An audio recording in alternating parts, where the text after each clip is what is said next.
So we all love when first-time guests visit our church, and we want to do everything we can to make them feel welcome. But there are also many things that we can do if we're not careful that make them feel unwelcome. And in particular, in this episode, we're going to talk about 6 things that we can do to make first-time guests feel unwelcome. Welcome back to Practical Church Planting, where in 15 minutes or less, we'll give you practical tips, advice, and encouragement to help you plant and grow healthy churches. My name is Brian Drosian. Joining me is Dylan Dodson, and today we're talking about 6 ways to make first-time guests feel unwelcome. So we've done some episodes similar to this, episode 87 and 98, talking about first-time guests, and all that sort of thing. So but this is a little bit different because these are not necessarily things that are wrong or that you shouldn't do, but if you are doing them, you're just not making them feel welcomed when they come. So there's a little bit of a distinction. So this is like you kind of got what's going on, but this is just a way to perfect it. That's right. Okay. To go next level. Right, next level. So here's 6 things that you can do that I think a lot of us, if you're not careful, may do and not realize it's actually an unwelcoming thing. The first one is something we've talked about a lot, and so you can fit this in a lot of categories, but I think, again, small churches often feel like it's not necessary. So we'll just keep saying it until everyone believes us. That's this, not having a parker in the parking lot, or not having the parker be paying attention. So again, we say this all the time. It's not about needing someone to park your cars if you're a smaller church. Obviously, people could do it themselves. It's about, from the parking lot, expecting a new guest so that people feel comfortable.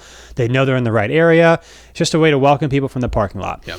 So it's not good not to have a parker, but it's maybe even worse to have one that doesn't pay attention. And so whether they're on their phone or whether they're talking to one of their friends, like actually making sure that they are welcoming and directing the traffic as they come in. Otherwise, people are like, am I not important enough for them? Yeah. I mean, and this is an ongoing thing. Like, even if you train your parkers to do that, you still have to stay up on them because no one's trying to be a jerk. No one's not trying to pay attention.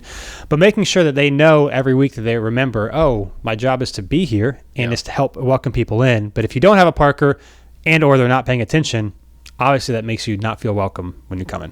I feel like we need to rename this podcast to the Church Parking Podcast, Practical Church Parking, because I feel like we say this all the time, but it's true. I mean, I've seen so many times where parkers kind of, if maybe they're out there, if it's raining, they got an umbrella and it stopped raining, so they're just kind of like leaning back on it or just kind of lazy. If you're watching the video, I'm just kind of like lazily pointing by, but like, and I think that's easy because that's kind of the default position to someone who doesn't really want to interact with people. Yep. And so it's easy for them to just kind of let it go. And it's easy for us to just let it go because a lot of times we don't see it because they may be down in the parking lot and we're in the building or right outside the building.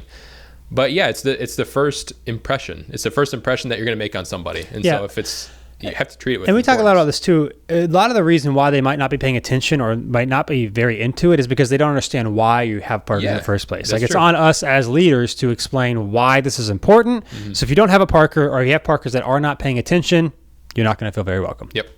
That's number 1. Number 2, and this is one of the things parkers could do or anybody could do, but having volunteers or people who serve on their phones. Like, there's just nothing worse, even if they're holding the door, and let's say they're actually holding the door, like, it's just nothing screams like you're not that important than being on your phone, especially when you're only doing it 15 to 20 minutes before the service. It's not like it's hours and hours and hours. So letting people know and actually talking about it, especially if you have a lot of young people who serve and you're seeing it a lot, like, hey, we got to put our phones away because obviously it does not make people feel welcome.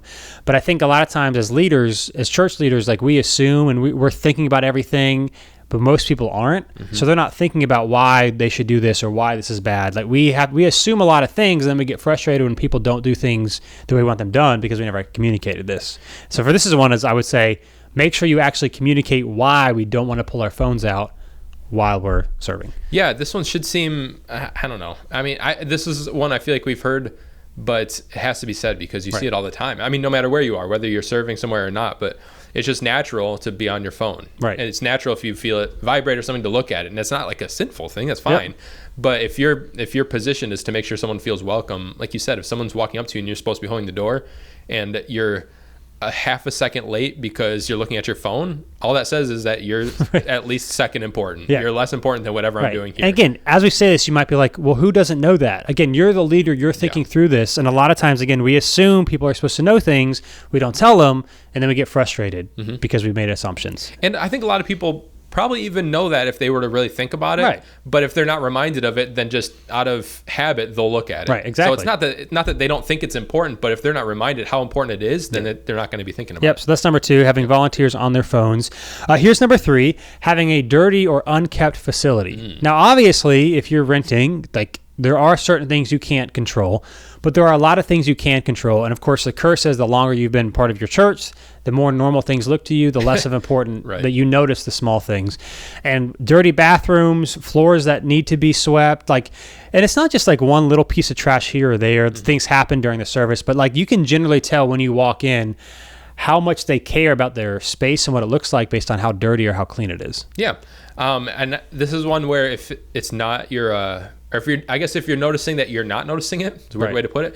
But if you've been here long enough to where you're not noticing things, or if you're just not a very detailed person, don't notice these things, you got to find somebody that will, like, just to help out, to walk through and say, hey, show me where the things are dirty, or help Right. me clean or something. And what's the downside about this is that if your space is really clean, nobody will notice. Yeah, They'll only that's true. notice when it's not good. It's not. And so you've got to stay on top of it. And this might even mean making sure things that aren't necessarily considered dirty or trash are tidied up. So for example, in the fall, we get a leaf blower out and we blow our parking lot, especially every place near the door. People expect to see leaves, but it just looks nicer when it's clean. It looks like we're expecting people. Making sure, again, maybe your windows to the front doors that people go in and out of. Yes, during your Sunday morning, they'll get handprints on them, but at least in the morning, clean them off, like to the best of your ability, because it communicates, especially if you're new, and especially if this is something that's important to you, whether or not you're going to come back, whether or not you feel welcome. It's like, oh, they expected, they wanted me to feel welcome here. And oftentimes people only notice when it's bad. And so we've got to be intentional about doing our best. Yeah, and to even take it one step further, I think the longer we kind of let things just kind of go the way they are, if we're not paying attention to how clean things are, we may have people here that are bought into the church and they're not going to go anywhere, but they're not inviting people because they know the way it looks. And they know that, hey, sometimes it's okay, sometimes it's not okay, and I'm going to be kind of embarrassed if I invite my friend and they show up and the bathrooms haven't been cleaned. And so you got to think more than just the person walking in the front door, but the person may not even make it to the front door because no one's going to invite them. Yep, that's good. So dirty, unkept facility is a big way to make people feel unwelcomed. Here's number 4, and we've talked about this a lot, but it bears repeating for this episode, that there's no acknowledgement of new people. And again, in episode 98, we talk about how to do this in a non-awkward way. Yeah. But so this isn't like making them stand up or raise their hand, but it's simply saying from stage, hey, if you're new today, thanks for being with us. We have a Connect card or whatever, but just acknowledging that there's new people. Maybe in your lobby, have an area, if you're a new person, like where would you go? And you may not even have new people every single week, but it's good to have a place that is created for them so that when they show up, they'll have a place to go. And when people invite their friends, that they know that their friends will be talked to if they want to be talked to more. And so again, just acknowledging that they're there, at least from stage, so that they don't feel, and we've said this before, oftentimes you feel like you're the only new person, no matter how big the church is. Right. And so if you want them to feel welcome, you just welcome them and thank them for coming. Yep. And I don't know there's much more frustrating than if you're a new person and you want more information, if you want to do something and you don't know what to do. Yep. Because no one wants to just walk up to a random person and just say, hey, what do I do next? Right. But they need a place to go. So if they don't have a place to go, it makes it that much more difficult. And that's a good point too, because you may have a tent that says welcome, and so why would I need to go there? It's new people, they might be nervous, they don't know like who is actually supposed to go there, like is it people that like maybe I don't know. They just need to be told, hey, if you want more information, here's where you can go. Right. And yeah, there's nothing more frustrating than wanting to take a step and then not having any directions, and so you don't do anything. Yeah. So again, no acknowledgement of new people. It's a great way to make people feel unwelcome. Great way. Here's number 5, having no signage or having poor signage. So again, lack of signage communicates we don't expect anyone new to come. Now, again, if you're in a portable space, you may not be able to hang stuff, but you need to have A-frames. You need to have something. My philosophy, and I know it's not, you can't always do this, is like an airport.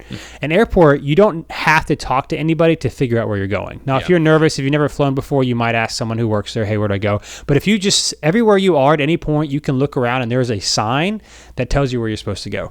So my philosophy is always have, to the best of your ability, have a sign anywhere, everywhere, that if someone's in your lobby, they know exactly where to go. Of course, they can ask somebody if they want to, but if they don't want to, they can look at a sign because it says, oh, they expect people that are new to be here. Yeah. And so having no signage or having poor signage makes people feel unwelcomed and uncomfortable. Yep.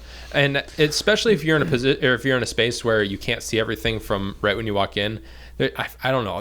There's not much more intimidating than just not knowing where to go. And am I going to walk down the wrong pathway or whatever hallway and end up in the pastor's office or something or what. But even if you have a space that you can see everything, you notice things more than someone walking in for the first time. Just because you physically can see everything from the lobby, like our space, you can see most things from the lobby. Yep. Just because you physically can doesn't mean a new person knows what each of those places are. Doesn't mean they know that that's the auditorium through that door. And so we look at it through a new person's eyes, or get a new person to come. If you don't know what it looks like, get one of your friends that refuses to come to church. Just have them come and walk through and see if you can find places. Just get someone to look at it. And again, this might be a cost thing, so maybe it's a thing over time. But in your parking lot, like where do you go? Even if it seems, like we talked about this before, everyone should know. There should be a sign, something that says this is where you come in if you're entering. Or if you're in the lobby, where's the auditorium, or where's the bathrooms, or where the kids' place. Again, someone may not look or see the sign, but if they looked around, it would be there. Again, just having people an easy way to find where they're supposed to go makes them feel more welcome. And then lastly, number 6, this one is probably the most important. So congratulations for listening to the end. You made it. As the way that we have put it is rules over relationships. So if you put rules over relationships, that is a great way to feel uncomfortable. Or at New City, one of the ways that we phrase it with our people is, what is the most loving thing to do? Now, of course, you have rules. So you have your people that are volunteering or serving. You want them to do certain things for a reason. So for us, for example, we have 2 doors at the front of our lobby. So we have 2 people, greeters at both doors that open the doors for people, talk to them so obviously you want them to stay at the front door. That's the rule. However, if there's a new person who seems uncomfortable, or maybe not even comfortable, they just start talking, we would tell them, leave your post, go walk with that person, maybe even go sit with them if they want to. What's most important is the person. Generally speaking, follow the rule, but we're here to serve and love people. And if you ever have an opportunity to do that, it's worth you not being at the door, even though that's in an ideal world, we would have someone there. It's better that you have someone, especially if you're a smaller church, like you might only have so many new people a week. Like take advantage of you can. And so letting people know, hey, here's what we want you to do. But in the moment, if you feel like there's a opportunity to love or to serve somebody, put the relationship over the rule. Yeah, and this can go even further to where rules that you, or maybe not rules, but kind of guidelines that you have set up at church, as long as they're not safety related, I guess, but can be bent for people. You don't need to treat everything like such a hard and fast rule. Like, for example, we don't open our auditorium doors until 5 minutes before service. If someone comes in with a guest and they want to show them around, and you're sitting there saying, no, you can't come in until 5 minutes before, that's one of the most unwelcoming things you can say. Or if this is different in different spaces, because I know some people are portable and physically the rules are you can't have liquids or drinks in the auditorium. But if that's not your case, and you say no drinks in the auditorium because we don't want to deal with a potential spill, having a new person walk in with a drink and then someone running up and stopping them is totally unwelcoming. So these things that we have set up, and there's obviously exceptions. We don't allow people without kids in our kids area. We don't bend on that. That's a safety thing. But outside of safety related things, like you said, relationship matters way more than the rules, or the most loving thing to do is way more important than whatever we think is the most important thing. And I think it's important that you empower and remind your volunteers that's the case, because there will be times where they want to do something, but they'll feel like, they'll feel guilty for not doing what they're supposed to do. So reminding them at a somewhat regular basis that, hey, here's your position, but just remember, this is what people are the most important thing. And so if you have an opportunity, always feel good. Like the way I've said it to some of our people sometimes is I trust that you know what's best. And so if you see something in this situation that is a better way to handle it or to do it in that situation. Do whatever is the most loving thing to do. But make sure you communicate to your people so that they feel the freedom to be able to do it when those situations arise. Right.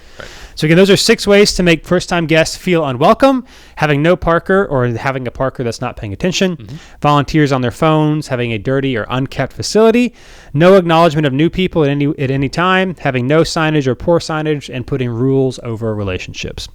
So thanks for listening today. As always, practicalplanting.com. If you want to find the show notes to all of our episodes, learn more, you can even ask questions that we can look at in a future episode. And thanks for being with us. We'll see you next time on Practical Church Planting. Thanks so much for watching this episode of Practical Church Planting. Whether you're watching on Facebook or YouTube or Practical Planting, wherever you are, whatever you're doing, make sure you like or subscribe or do whatever it's telling you to do or should do on that platform. And hey, if you are so tired of looking at our ugly faces, but you're not tired of listening to our beautiful voices, then you can find our podcast if you just search Practical Church Planting on iTunes or Google Play. Make sure not to just find it, not just to listen, but to subscribe. Make sure you subscribe. Brian, tell them to subscribe. Subscribe. See you next time.